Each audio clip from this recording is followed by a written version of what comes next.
है। इसमें आज आपके लिए क्वेश्चन लेके आया है वेरी वेरी इंपॉर्टेंट, इस लेसन के लिए वेरी वेरी इंपॉर्टेंट। ये रिलेटेड टू गॉड लेंचो, यानी कि ये लेंचो से संबंधित आपका करेक्टर स्केच भी आता है। अगर करेक्टर स्केच आएगा लेंचो संबंधित तब भी आप यही लिखेंगे। अगर करेक्टर स्केच नहीं फंसा तो लॉन्ग में ये क्वेश्चन आएगा, ठीक, अबाउट 60 वर्ड ईच, ठीक है। तो दो फायदे हैं आपके लिए, हो सकता है स्केच में आ जाएगा, मतलब लेंचो का स्केच मतलब, ठीक है। तो वो अबाउट 60 वर्ड में, और ये 3 प्रकार से पूछा जाएगा, ठीक है, वो हम आपको सबसे पहले बता रहे हैं। ध्यान से सुनिएगा। पहला बोला है हु वाज लेंचो, मतलब लेंचो कौन था। फिर लिखा है what were his main problem, उसकी मेन समस्याएं क्या थी उसके, ठीक है, समस्याएं, मुख्य समस्याएं क्या थी। तो इस पे हमें चर्चा करनी है। अगला देखो अलग तरीके से कैसे पूछा जाएगा, है वही पूछने का तरीका है उसका। या फिर बोलेगा why did Lencho write a letter to God, मतलब लेंचो ने ईश्वर के लिए पत्र क्यों लिखा। बात वही कि लेंचो कौन था बताना रहेगा, और उसने पत्र क्यों लिखा, सबसे पहले उसकी समस्याएं बतानी पड़ेगी, ठीक है।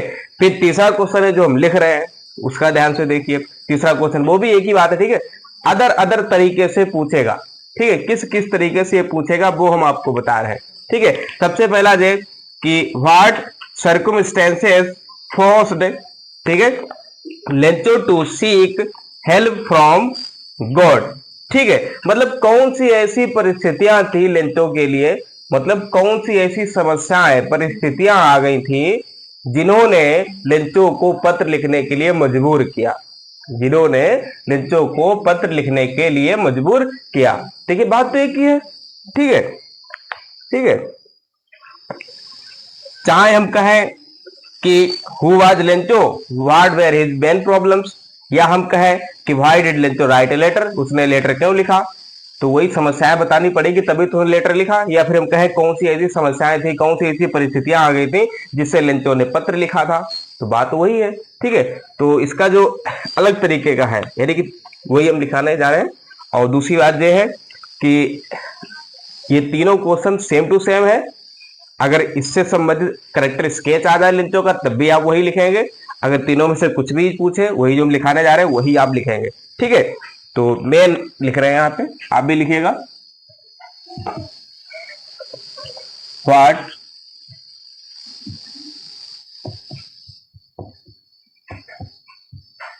What circumstances forced Lencho to seek Lencho to seek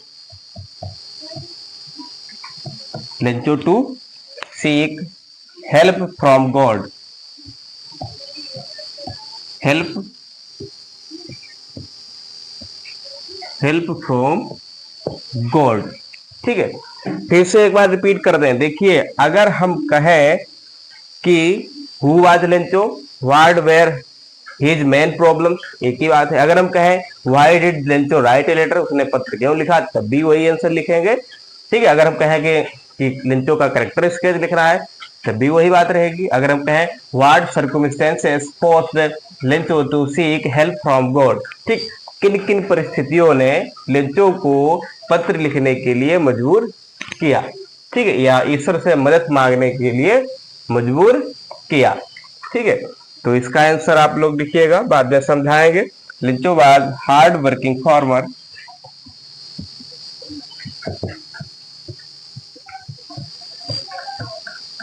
लिंचो was hard working farmer, hard working farmer, ठीक है, hard working farmer with a large family, with a large family, ठीक है, full stop. Once his field his field needed his field needed rain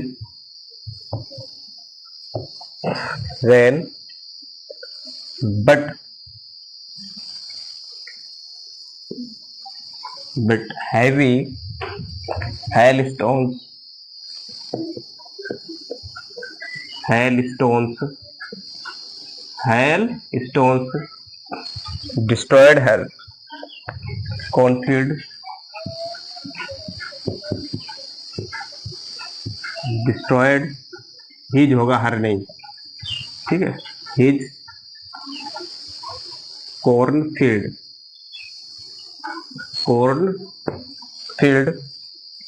nothing was left for the poor Rancho. Nothing was left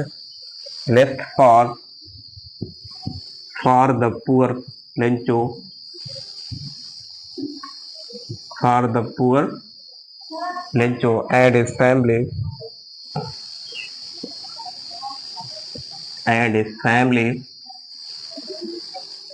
yeah, full stop, and his family. So he wrote a letter to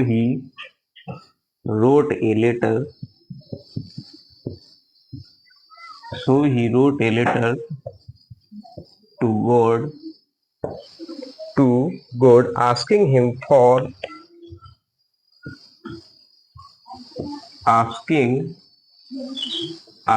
him some for 100 pesos.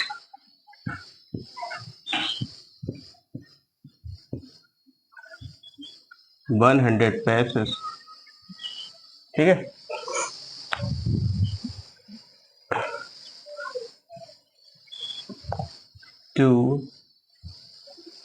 to sow his field, ठीक है, to sow his field again, ठीक है। The letter was received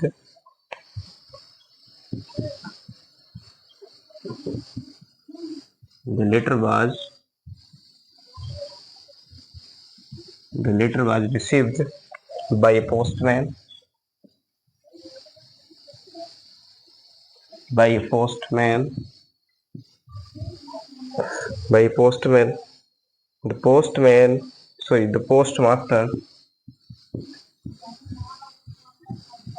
The postmaster, ठीक है, the postmaster also, ठीक है, also read it, ठीक है। बाकी अभी और है, उसको बाद में देखते हैं, ठीक है, पहले इतना समझ लेते हैं।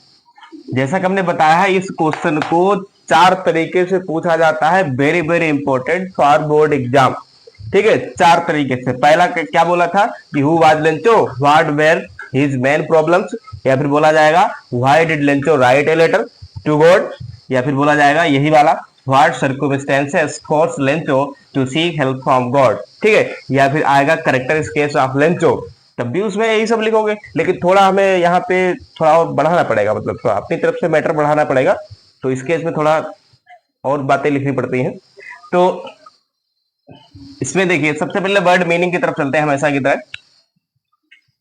देखिए, हार्ड वर्किंग माने क्या होता है, परिश्रम या परिश्रमी, ठीक है, और लार्ज फैमिली मतलब बड़ा परिवार, ठीक है, बहुत ज्यादा सदस्य हो परिवार में, ठीक है। हाइलस्टोन तो आप जानते ही हैं, ओले होते हैं, ओले वृष्टि। नीड माने होता है आवश्यकता होना। कॉर्न फील्ड माने तो जानते हैं आप लोग, मक्के की खेती होती है, मक्के जिसे मकई बोलते हैं अपनी भाषा में, ठीक है। और लिफ्ट मतलब छोड़ा, मतलब छूटना, मतलब कुछ नहीं छोड़ा। और कुछ है वर्ड मीनिंग, रिसीव मीन्स होता है प्राप्त करना, और कुछ नहीं है, सिंपल है बहुत, ठीक है। देखिए, Lencho was hard working farmer, कैसा था, परिश्रमी किसान था, कठिन कार्य करने वाला या परिश्रमी किसान था, ठीक है। कैसा किसान था, परिश्रमी किसान था, ठीक है। विद ए लार्ज फैमिली, और उसका बड़ा परिवार भी था, वंश एक बार, हिज फील्ड नीडेड रेन, उसके खेत को काहे की आवश्यकता थी, बारिश की आवश्यकता थी, रेन की आवश्यकता थी। बट लेकिन ऐसा हुआ नहीं, बारिश हुई थी लेकिन बारिश होने के साथ में एक प्रॉब्लम आ गई थी। बट लेकिन हैवी हाइल स्टोन, भारी भारी बड़े बड़े क्या आए थे, ओले आए थे, मतलब ओलावृष्टि हुई थी खेत के ऊपर।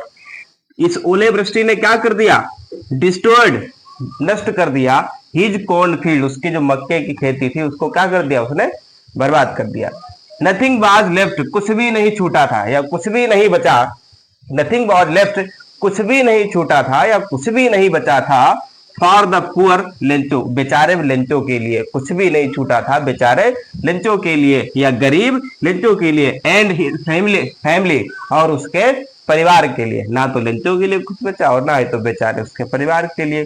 सो इसीलिए ही ही wrote a letter to God, इसीलिए उसने ईश्वर के लिए एक पत्र लिखा, जिसमें उसने मांग की, काहे की मांग की, आस्किंग हिम सम फॉर 100 पैसेस, कुछ 100 पैसेस मांगे, कुछ 100 पैसेस की मांग की। और वो भी काहे के लिए 100 पैसेस की मांग की, टू सो हिज फील्ड, ताकि वो अगली बार खेतों की बुवाई कर सके, दोबारा मतलब बुवाई कर सके, अगेन लगाए मतलब दोबारा खेत में बीजों को बो सके दोबारा। ठीक है। द लेटर बाज रिसीव्ड, लेटर मिला, किसको मिला, बाय ए पोस्टमैन, किसको मिला, पोस्टमैन को मिला। ठीक है। फिर पोस्टमैन ने रीड किया होगा, पढ़ा होगा। उसके बाद में लिखा है द पोस्ट मास्टर आल्सो, फिर पोस्ट मास्टर ने भी रीड इट, उसको पढ़ा। पोस्ट मास्टर और पोस्टमैन दोनों ने उसको पत्र को पढ़ा, और काफी लोगों ने इस पत्र को पढ़कर एंजॉय भी किया था, वो अलग बात है, आप लिख सकते हैं। ठीक है। फिर से एक बार इसको रिवाइज करें, इतना भी और मैटर है। ठीक है, इतना जितना लिखा इतना और है भी। ठीक है, फिर से रिवाइज करो। Lencho was a hard working farmer, कैसा था, परिश्रमी, मेहनती था। विद ए लार्ज फैमिली, कैसा परिवार था, बड़ा परिवार था। वंस, एक बार, हिज फील्ड नीडेड रेन, उसके खेत को आवश्यकता थी काहे की, रेन की। लेकिन ऐसा हुआ नहीं, क्या हुआ, बट हैवी हाइल स्टोन, लेकिन भारी बड़े बड़े ओले आए, उन्होंने क्या कर दिया, डिस्ट्रॉयड कर दिया। किसको डिस्ट्रॉयड कर दिया, हिज कॉर्न फील्ड, उसके मक्के की खेती को डिस्ट्रॉयड कर दिया, डिस्ट्रॉय डिस्ट्रॉयड। ठीक है। नथिंग वाज लेफ्ट, कुछ भी नहीं बचा था, कुछ भी नहीं छोड़ा। फॉर द पुअर लेंचो, बेचारे लेंचो के लिए। एंड हिज फैमिली, और उसके परिवार के लिए कुछ भी नहीं बचा था खेत में। सो इसीलिए ही रोट ए लेटर, उसने एक पत्र लिखा, किसके लिए, टू गॉड, ईश्वर के लिए। उसमें उसने मांग की, आस्किंग हिम सम फॉर 100 पैसेस, उसने कुछ 100 पैसेस की मांग की, काहे के लिए, to sow his field again, ताकि वो अपने खेत की अगली बार दोबारा बुआई कर सके, दोबारा पुनः। The letter was received, letter मिला था, रिसीव किया गया, किसके द्वारा, बाय ए पोस्टमैन, एक डाकिया के द्वारा। फिर क्या लिखा है, the post master also read it, और पोस्ट मास्टर ने भी इस पत्र को पढ़ा। अब पोस्ट मास्टर ने इस पत्र को पढ़ा, उसके बाद में क्या हुआ वो हम जानते हैं। इसमें कोई समझने में डाउट रहा हो, जैसा कि हमने बताया है, सबसे पहले आपको हम मीनिंग बता देते हैं। कोई भी मैटर लिखते हैं, मैटर लिखने के बाद में आपको मीनिंग बताते हैं। जैसे वर्ड मीनिंग स्टोरी की नहीं होती है, वैसे आपको वर्ड मीनिंग की तरफ लेके चलते हैं। भूल जाते हो वो अलग बात है, लिख लिया करो, कहीं नोट कर लिया करो। ठीक है। और यहाँ पे लिखना उचित नहीं है, क्योंकि फिर ज्यादा फिर यहाँ पर है ना केमिकल बहुत ज्यादा हो जाएगा, फिर समझ में नहीं आएगा, है ना। तो अगला मैटर लिखते हैं। ठीक है, मतलब यहां तक हो गया। Post master also read it, मतलब पोस्ट मास्टर ने भी इसको पत्र को, इट मतलब पत्र को पढ़ा। अब पोस्ट मास्टर ने पढ़ा तो उसने क्या विचार किया और क्या उसने किया, उसके बाद में क्या कार्य किया, मतलब लेंचो की मदद की या सिर्फ लेंचो की मजाक उड़ाई, क्या किया लेंचो के बारे में। तो हम पोस्ट मास्टर का रिएक्शन देखते हैं, उसने क्या किया। ठीक है। तो अगर हम चाहें तो इस प्रकार से लेंचो का करेक्टर स्केच भी लिख सकते हैं, लेकिन करेक्टर स्केच में आपको थोड़ा और मैटर अपने पास से भी बढ़ा के लिखना पड़ेगा। मतलब वही से बताना पड़ेगा इस केस में कि लेंचो एक गरीब किसान था। ठीक है। वो ईश्वर में विश्वास रखता था। ठीक है। Strong faith in God. ठीक है। स्ट्रॉन्ग फैथ इन गॉड मतलब ईश्वर में उसका पक्का यानी कि दृढ़ मजबूत विश्वास था। ठीक है। जरा सा भी उसे सस्पेंशन नहीं था, वो सस्पेक्ट नहीं करता था, उसे संदेह नहीं था ईश्वर होने या ना होने पर। तो ऐसे कुछ हम जो है मैटर बढ़ा के लिखेंगे। तो फिलहाल आपको हिंदी में याद होना चाहिए, बाकी तो आप ग्रामर तो इतनी मजबूत है ही कि आप किसी भी शब्द को ट्रांसलेट कर सकते हैं। तो इसीलिए ग्रामर की भी साथ में क्लास चल रही है, तो वो भी आप अटेंड किया करो। इसीलिए इंग्लिश ऐसे नहीं बोला 90% से ऊपर दिला देंगे, 90% से ऊपर जब भी आप आएंगे जब आप ग्रामर और रीडर दोनों अटेंड करते हो। अगर मान लिया रीडर आपने पढ़ लिया, ग्रामर नहीं पढ़ा, तो उसमें ग्रामर रीडर दोनों एक दूसरे के साथी है, इतना समझ लीजिए। जैसे आपकी ग्रामर सही है, अब आपको रीडर पढ़ाई जा रही है, तो रीडर में ग्रामर के ही सब शब्द यूज होते हैं, सेंटेंस यूज होते हैं, नियम यूज होते हैं, वो भी आपको तैयार रहेंगे, तो आप अपने तरफ से अपने तरीके से आप लिख सकते हैं और वो नंबर आपको और अच्छे दिलाएंगे परीक्षा में। ठीक है, तो ये ध्यान रखो। ठीक है, अब हम इसने रीड कर लिया, किसने? पोस्ट मास्टर ने इसको रीड किया। ठीक है, ही कंट्रीब्यूटेड होगा,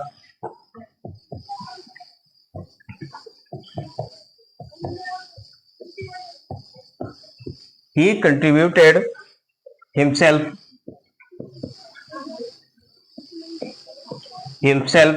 and collected 70। बस यहीं पे प्रॉब्लम हो गई, थोड़े और कलेक्ट कर लेते, मतलब 30 पैसे और कलेक्ट कर लेते तो लंचों को दोबारा पत्र लिखना पड़ता। ठीक है, कलेक्टेड 70 पैसे। और जो कमेंट की थी लिंचो ने पोस्ट ऑफिस एम्प्लॉयज के लिए, तो वो कमेंट भी नहीं करता। 70 पैसे कमेंट कौन सी थी? कौन सी कमेंट थी? याद होगा शायद, बंच ऑफ क्रुक्स है, bunch of crooks from the stop. थोड़ा रह गया, ज्यादा नहीं है। ठीक है, from the stop and put the money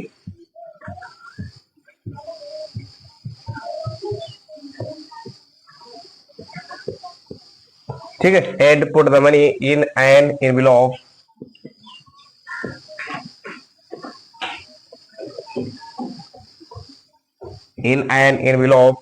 addressed to God,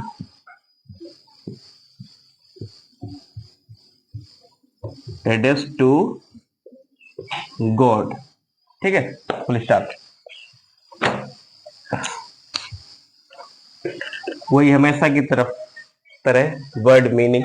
ठीक है, कंट्रीब्यूट आया है, ये कोई नई मीनिंग नहीं है, इससे पहले पढ़ा चुके कंट्रीब्यूट। ठीक है, कंट्रीब्यूट का मतलब होता है योगदान देना या दान देना, मतलब अपने कोई भी आपकी सहायता हो अच्छे काम के लिए, किसी अच्छे काम के लिए।